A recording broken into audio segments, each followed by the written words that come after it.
In this video, I am going to talk about how can you block messages from unknown users in WhatsApp. So without any further ado, let's dive right into this exciting video. Now, in order to do that, you just simply have to open your WhatsApp application.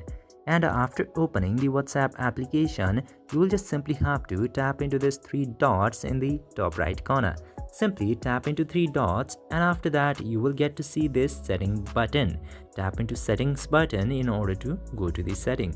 Now after coming into the settings, you will get to see this option of privacy below account. Simply tap into privacy option, and after going into here, scroll down to all the way bottom and you will get to see this option of advanced. Tap into advanced option, then you will get to see this option of block unknown account messages.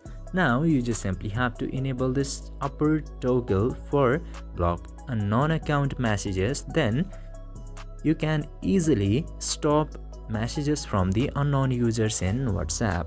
I hope this video was helpful for you.